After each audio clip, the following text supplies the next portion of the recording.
AP assembly సమావేశాలు ఇప్పుడు live ద్వారా చూద్దాం. మీకు సభకు దూరంగా ఉంటే మీ నియోజకవర్గాల సమస్యలు సభలో ఎవరు ప్రస్తావిస్తారు? వాటికి పరిష్కారాలు ఎలా సాధిస్తారు? ఈ బాధ్యతను గుర్తించి మిమ్మల్ని నమ్ముకున్న మీ ప్రజల గొంతు వినిపించడానికి సభకు హాజరు కావాలని రాజ్యాంగం మీకు అప్పగించిన బాధ్యతను సమర్థవంతంగా నిర్వహించాలని విజ్ఞప్తి చేస్తున్నాను. నమస్కారం.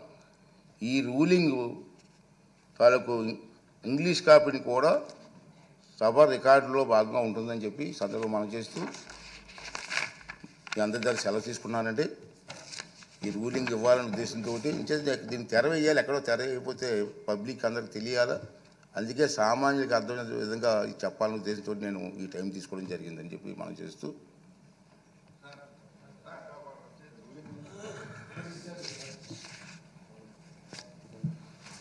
అధ్యక్ష,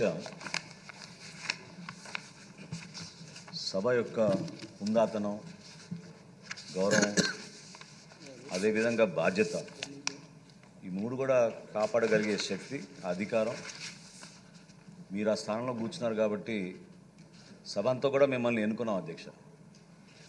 so you are the custodian of the house, there is no doubt at all.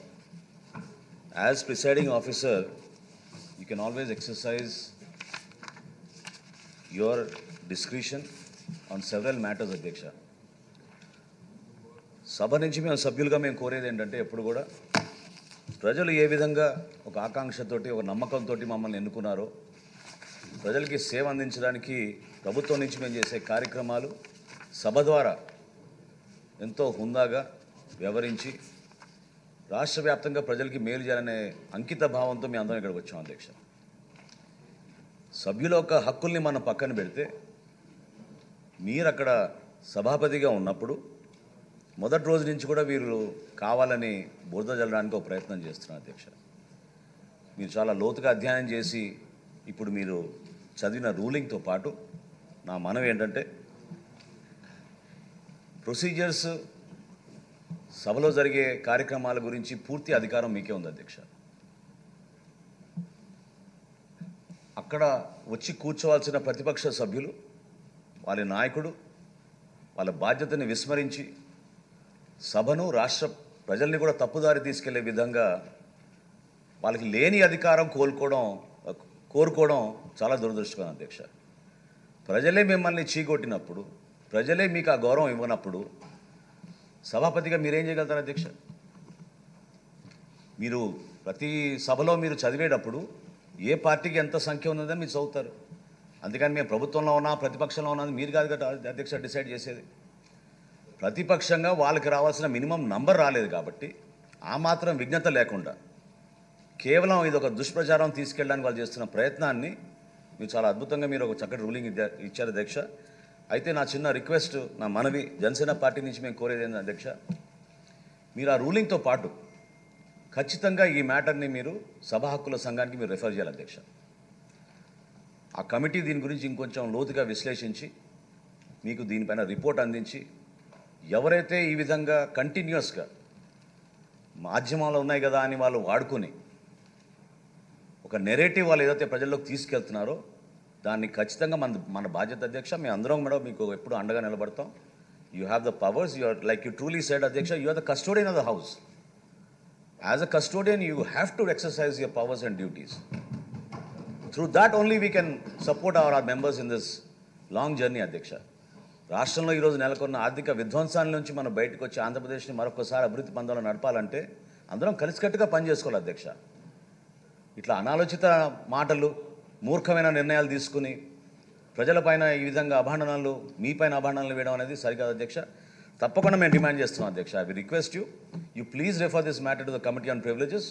దీని గురించి లోతుగా అధ్యయనం చేసి మీకు రిపోర్ట్ సబ్మిట్ చేసేటట్టు సభ్యులందరూ కూడా సహకరిస్తారు అధ్యక్ష. మనోహర్ గారు, మీరు కూడా సభాపతి చేశారు, మంచి సూచన చేశారు. మీరు చెప్పిన సూచన బాగుంది. నేను ఒకసారి స్టడీ చేసి సభా హక్కుల కమిటీకి పంపించి ఏర్పాటు చేయడం కోసం ప్రయత్నం చేస్తాను.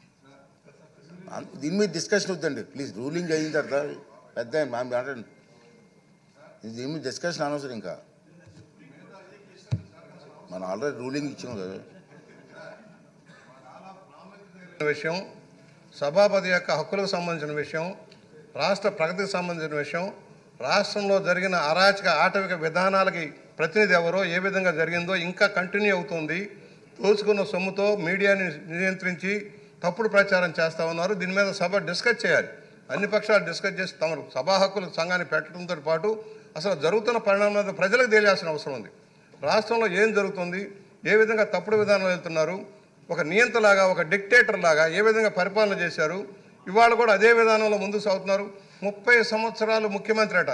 నేను అంటున్నాను, 30 సంవత్సరాలు రాజమండ్రి సెంట్రల్ జైలే నీ గతి, ప్రభుత్వ అతిథి గృహం లాంటి జైలు, దానికి వెళ్లాల్సిన పరిస్థితుల్లో ఉన్నామని దానికి తెలియజేస్తూ ఒకటే డిబేట్ చేయండి. అవసరమైతే 1 గంట 2 గంటలు దీనికోసం వెచ్చించి డిబేట్ చేద్దాం, అందరం చర్చిద్దాం, అన్ని ప్రాంతాల నుంచి కూడా చర్చిద్దామని సవినీయంగా మనవి చేస్తా ఉన్నాను. ఫరూక్ గారు సభాపతిగా చేశారు, మీరు కూడా మాట్లాడండి. మీరు మాట్లాడితే మా సార్ మీకు నాకు చాలా అనుబంధం, 40 సంవత్సరాలు సార్. ఎవరు ఇట్లా రాస్తారు సార్? ఇంత అహంకారం సార్ ఇది. స్పీకర్ గారికి నేను ఏం చెప్పాలో అర్థం కాలేదు. ఎందుకంటే మీరు చేశారు స్పీకర్ గారు, నేను చేశాను. ఎప్పుడు ఇటువంటి సందర్భం రాలేదు. కానీ మొట్టమొదటిసారిగా ఇంత అహంకారపూరితమైన లెటర్ రాయడం అంటే అహంకారం సార్, పొగురు సార్ ఇది. అది పొగురు, మనిషిలో ఇక తగ్గలే పొగురు. కాబట్టి సార్ సభా హక్కుల సంఘంకి అవసరం లేదు సార్. సార్ ప్రివిలేజ్ కమిటీకి అవసరం లేదు సార్. సభలో అందరి అభిప్రాయాలు తీసుకోండి, ఏం చర్య తీసుకోవాలి తీసుకొని ఆయన ఏం చేయాలో మీరు చేయండి. ఆ లెటర్ బహిర్గతం చేయండి సార్. అది ప్రెస్ పోవాలా, మీడియా పోవాలా, ప్రజలకు తెలియాలి సార్. ప్రజలు తెలియకుండా ఎట్లా సార్? ప్రజలకు తెలియజేయండి. ఆయన అహంకారం ఎంతో, ఆయనకు ఎంత పొగురుందో.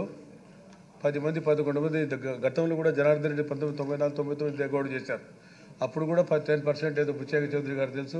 అప్పుడు 10%, 27 మెంబర్స్ ఉన్నారు సార్. మొత్తం 27, 27 మెంబర్స్ నేను ఉన్నాను. అప్పుడు పోలీస్ ఫ్లోర్ లీడర్, వాళ్ళ పార్టీకి సంబంధించినంత వరకు ఆయన లీడరు. ఉపేంద్ర గారు ఏ రకంగా తెలుగుదేశం పార్టీకి పార్లమెంట్లో లీడర్గా ఉన్నారో ఆ రకంగా ఉన్నాడు. కానీ సార్ మళ్ళీ ఇంత అహంకారం ఎట్లా సార్? ఆయన ఏం చేయాలో సభ హక్కు ప్రివిలేజ్ అవసరం లేదు సార్.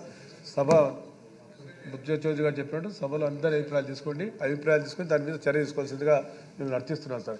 ఇది కాపాడాలి సార్, ప్రజాస్వామ్యాన్ని కాపాడాలి. Thank you sir. రాజుగారు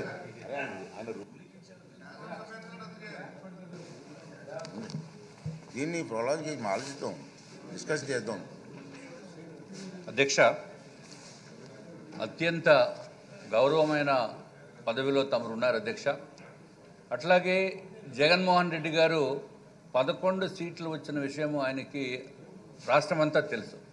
అయినప్పటికీ కూడా ప్రజల్లోకి ఏదో ఆయన కోల్పోయినట్టు, ఇక్కడ 164 మంది సభ్యులున్న కూటమి ప్రభుత్వము ఆయనకేదో ఇవ్వాల్సిన గౌరవం ఇవ్వటం లేదనే భావన తీసుకుని వెళ్ళడానికి ఆయన పూర్తి ప్రయత్నం చేస్తున్నారు అధ్యక్ష. దీని ప్రకారము డెఫినెట్గా మనం కూడా ప్రజల్లోకి తీసుకుని వెళ్ళవలసిన బాధ్యత ఉంది అధ్యక్ష. సో తమరి ద్వారా నేను గౌరవ సభ్యులందరికీ కూడా రిక్వెస్ట్ చేస్తున్నాను, తమరు సభ్యుల్ని ఒక కమిటీ వేసి, ఒక ప్రివిలేజ్ కమిటీకి దీన్ని మూవ్ చేసి, అది కూడా ప్రివిలేజ్ ఏదైతే మనం ఒక కమిటీ ఇచ్చిన సభ్యులు ఇచ్చిన రిపోర్ట్ కూడా పబ్లిష్ చేస్తే ప్రజలకి తెలుస్తుంది అధ్యక్ష. ఇప్పుడే గౌరవ సభ్యులు నాదెండ్ల మనోహర్ గారు చెప్పారు, ఆయన చెప్పింది పర్ఫెక్ట్లీ కరెక్ట్ అధ్యక్ష. అట్లాగే అధ్యక్ష దీనిపైన చర్చ కూడా అవసరం ఉంది అధ్యక్ష. చర్చ అంటే ఏదో వాళ్ళపైన వేరే విధంగా మాట్లాడటం గురించి కాదు అధ్యక్ష. కనీసము ప్రజల్లోకి మనము సీరియస్గా తీసుకుని వెళ్ళాలి. వీళ్ళు చేస్తున్న ఆంధ్ర రాష్ట్రానికి చేస్తున్న ద్రోహం ఏంటో క్లియర్గా మనం తీసుకుని వెళ్ళవలసిన అవసరం ఉందని తమరి ద్వారా నేను తెలియజేసుకుంటున్నాను అధ్యక్ష. దయచేసి ఈ ప్రివిలేజ్కి ఒక కమిటీ వేయండి అధ్యక్ష, కామన్ కమిటీ వేసి దానిపైన రిపోర్ట్ తమరు తెప్పించుకుని ఒక టైం లైన్స్, గైడ్ లైన్స్ ఇచ్చి తెప్పించుకుని దాన్ని పబ్లిష్ చేస్తే బాగుంటుందని చెప్పి భారతీయ జనతా పార్టీ తరఫున కూడా తమరికి విజ్ఞప్తి చేస్తున్నాం అధ్యక్ష.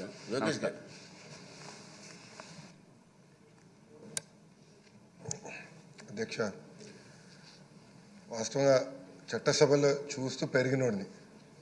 ఇక్కడ చాలామంది సీనియర్లు ఉన్నారు. సోమిరెడ్డి గారు కానివ్వండి, బుచ్చయ్య చౌదరి గారు కానివ్వండి, మనోహర్ గారు కానివ్వండి, ఫరూక్ గారు కానివ్వండి, అందరినీ చూసి పెరిగినోడిని అధ్యక్ష. చిన్న వయసులో చట్టసభలు ఎట్లా నడుస్తాయి, చర్చలు హోరాహోరీగా జరిగేది, రాత్రి 2-3 వరకు కూడా చర్చ జరిగేది అధ్యక్ష.